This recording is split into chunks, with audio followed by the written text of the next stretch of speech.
Once Nigeria's premier beachfront destination, Landmark Beach, gone in just 6 hours. This story is one of those Nigerian journeys that will keep you thinking long after it ends. It's about ambition, loss, government decisions, and how one man turned his heartbreak into a new beginning. This is the story of how an Igbo billionaire lost everything he built in Lagos but somehow found fortune again in the southeast. So grab your drink, relax, and let's talk about it. Now, many of you probably know the name Paul Onwuanibe. If you've ever been to Landmark Beach in Lagos, then you've experienced a bit of his dream.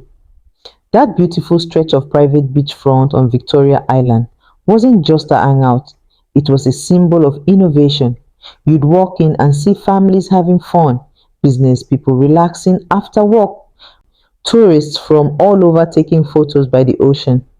It was one of those places that made you feel like Lagos could truly compete with the best coastal destinations in Africa. But let me tell you, that dream didn't start easy. Paul Onwuanibe spent years building that empire. From the ground up, he created the Landmark Group, a massive brand that focused on real estate, hospitality, and lifestyle. His idea was simple but bold: bring global standards to Nigerian leisure. And for a while, he actually pulled it off. Landmark wasn't just a beach, it was an entire ecosystem: event centers, restaurants, lounges, beach houses, and businesses that employed hundreds of people. It became a place where Lagosians went to breathe, to celebrate, to feel free. Now, imagine waking up one morning and seeing everything you've worked for, your life's project, your $250 million dream, being demolished in front of your eyes. That's exactly what happened in April 2024. In just 6 hours, bulldozers moved in, walls came down, and the once vibrant Landmark Beach turned into rubble. 6 years of work gone in 6 hours. You can only imagine the shock. Videos started circulating online, workers crying, business owners confused, people filming the chaos as if they couldn't believe it was real.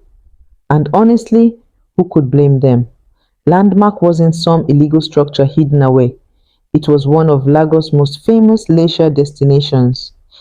The reason behind the demolition was the federal government's Lagos-Calabar Coastal Highway project, a massive 700-kilometer road that's supposed to connect Lagos to Calabar along the coast.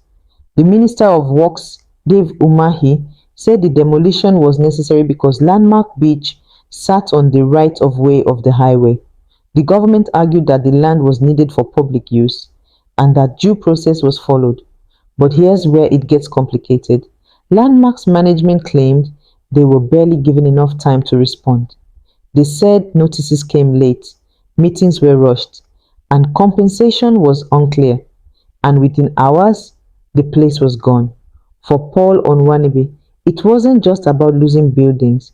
He lost a brand, an identity, and years of investment. Think about it. Thousands of employees, vendors, and small business owners, all connected to that ecosystem, suddenly had nowhere to go. Guys, if you're watching right now, I want to know what you think. Do you believe the government was right to demolish Landmark Beach for the highway project, or do you think it could have been handled differently? Drop your thoughts in the comment section because I really want to hear what Nigerians think about this. Now, this part of the story is where everything changes. Instead of fighting or disappearing into frustration, Paul Onwuanibe did something that most people wouldn't expect. He pivoted. He decided to take his vision somewhere new, somewhere that probably didn't even seem possible before. He turned his eyes to Enugu in the southeast, and there, by the calm waters of Nike Lake, he began rebuilding. Yes, from the ashes of Landmark Beach came a new project, Landmark Nike Lake Resort. This wasn't just a rebound move, it was a statement. It was Paul saying, "You can destroy my buildings, but you can't destroy my dream. He took his experience, his resources, and his creativity and started transforming that lakeside area into something fresh, peaceful, and full of potential. When you look at videos of the place now, you see the vision unfolding: clean surroundings, luxurious lodges, green spaces, the sound of nature instead of city noise. And Paul said something interesting in one of his interviews. He said, maybe the demolition wasn't the end. Maybe it was the beginning of something different. That's deep, and honestly, it's powerful because that's what resilience looks like. Sometimes life will test your dream to see how much you believe in it. Lagos might have taken away his beachfront, but Enugu gave him a fresh canvas. And to be honest, this is where the story becomes more than just business.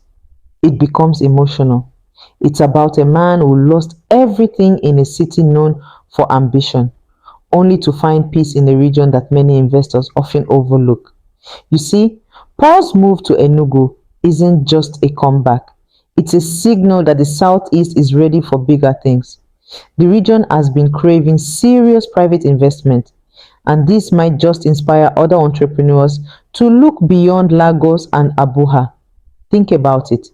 Why should all the development stay in coastal cities?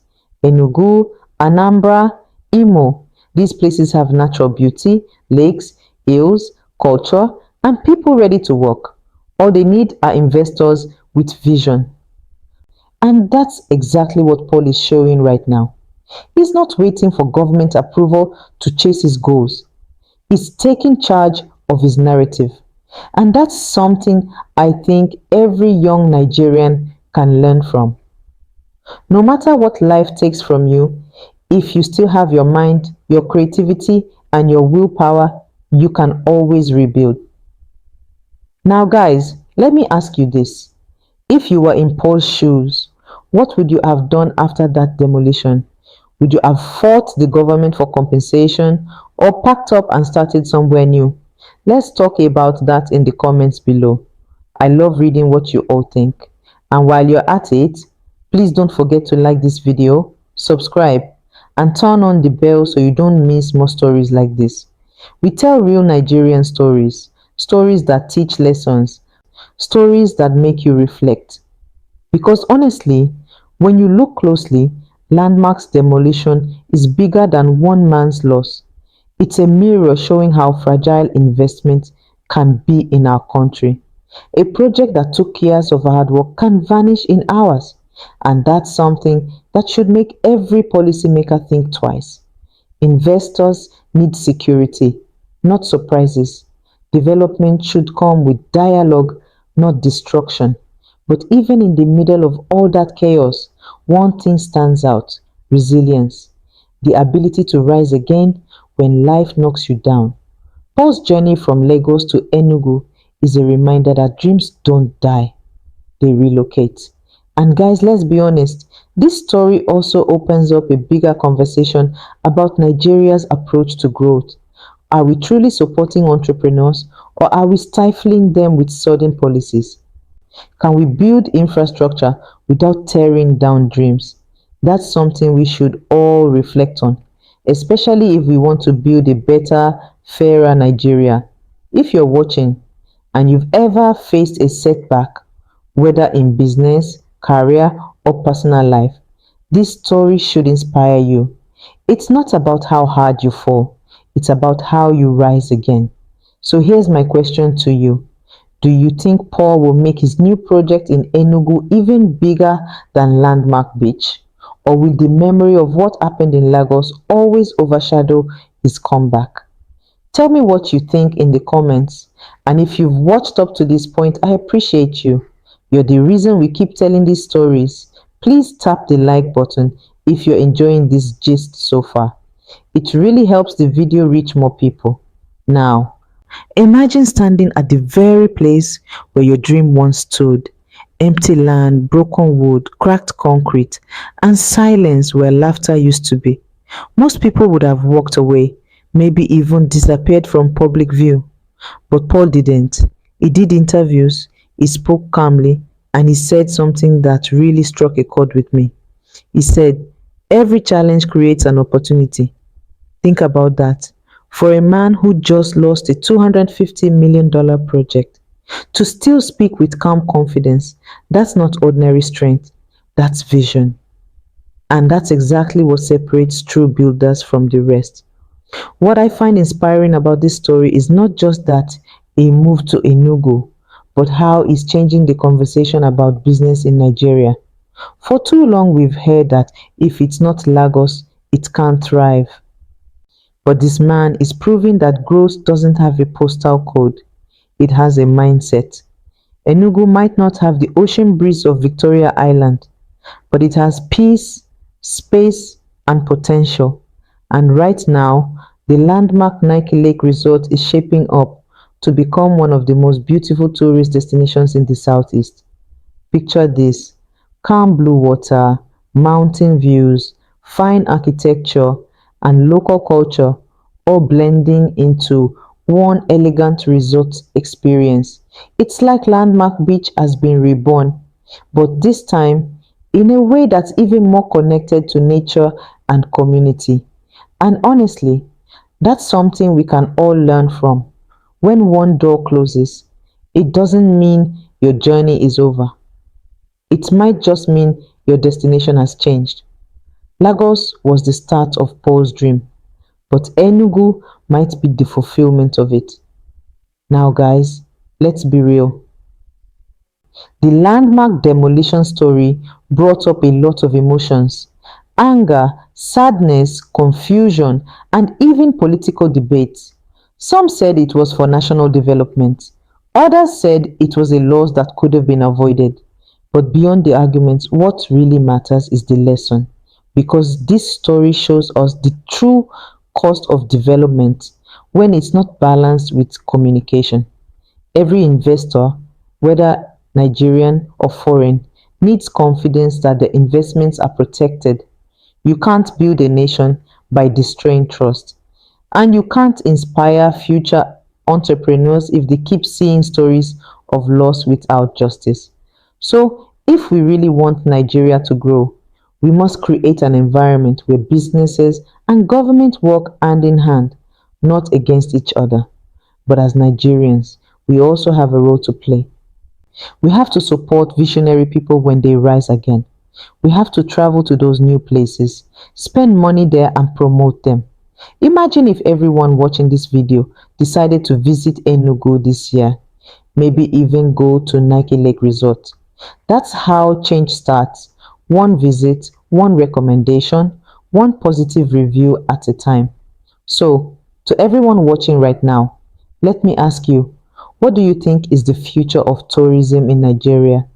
Do you think the government should focus more on rebuilding trust with business owners? Or do you think investors like Paul should start shifting focus to new regions like the Southeast? I really want to hear your thoughts. Drop them down in the comments. And please, if you're still watching, do me a quick favor. Hit that like button, subscribe, and turn on the bell so you don't miss our next story. We bring you real Nigerian stories told in a way you love. No noise, no bias, just truth and inspiration. Because here's the truth: this story isn't just about an Igbo billionaire or a demolished beach. It's about every dreamer out there who's been knocked down but still finds a way to rise again. Maybe your own landmark got destroyed. Maybe it's your business, your job, or your plan. But listen, if you can keep your faith, stay creative, and refuse to give up, you can build again. And this time, even stronger. Paul's story reminds us that the true landmark is not the buildings we construct, but the legacy we leave behind. The courage to keep going when the world says stop. And in that sense, Paul Onwuanibe hasn't lost at all. He's simply written a new chapter. So as we close this gist, I want you to remember this: success is not about never falling, it's about rising every time you do. And sometimes, what feels like the end of your dream is just the beginning of a better one. Thank you so much for watching today's video.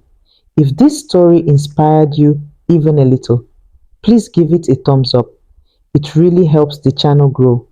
Share this video with someone who needs motivation right now. And tell me in the comments, do you believe Paul's move to Enugu will change the future of tourism and business in the Southeast? Once again, I'm glad you stayed with me till the end. You're the real MVPs. Stay inspired, stay strong, and remember, no matter where you are, your comeback story is waiting to be written. I'll see you in the next video.